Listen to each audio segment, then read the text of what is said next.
Hello everyone, welcome back to my another blog. Poila Boishakh তো এসেই গেছে, তো আজকে আমরা বেরিয়েছিলাম পয়লা বৈশাখে শপিং করতে।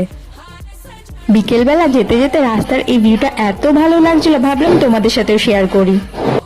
গিয়েই ভাবলাম আগে কিছু খেয়ে নি, তারপর না হয় শপিং করা যাবে। আর এটা হলো হাবড়ার অথেন্টিক মোমো।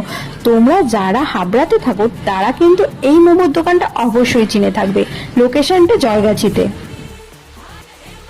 দোকানগুলোতে এত ভিড় ছিল আর এত গরম ছিল ওই দিন যে আমি সেভাবে দোকানে কোনো ভিডিওই করতে পারিনি। তো তোমাদের সাথে বাড়িতে গিয়ে আমি শেয়ার করছি কি কি কিনেছি। হলো তোমাদের সাথে শেয়ার করি আমি কি কি কিনেছি হাবড়া থেকে। তো সবার ফার্স্টেই কিনেছি একটা কুর্তি। এই কুর্তিগুলো রেগুলার পরার জন্য খুবই ভালো, আর ম্যাটেরিয়ালটা এত সফট ছিল, দেখো আমার পুরো হাতের মধ্যেই চলে আসছিল কুর্তিটা। এর বেশিরভাগ শপিংই কিন্তু আমি বাজার কলকাতা থেকে করেছি, আর এটা হাবড়ার 1 নম্বর রেলগেটে গেলেই তোমরা দেখতে পাবে।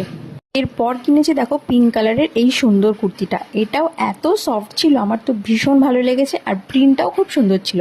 যেহেতু রেগুলার আমাকে বাইরে বেরোতে হয়, তো রেগুলার পরার জন্য এই কুর্তিগুলো ভীষণই ভালো। আর এদের সাথে ম্যাচ করে কিনেছি একটা মেরুন কালারের প্যান্ট। ওখানে আজকে দেখলাম একটা অফার চলছিল, তো আমি সবগুলোই কিন্তু 50% অফেই পেয়ে গেছি। আর আমার একটা ডেলি ইউজের জন্য জুতোর দরকার ছিল, তো এই জুতোটা কিনেছি আমি ভারত স্যুট থেকে। এটাও হাবড়াতেই আছে, তোমরা গেলে দেখতে পাবে।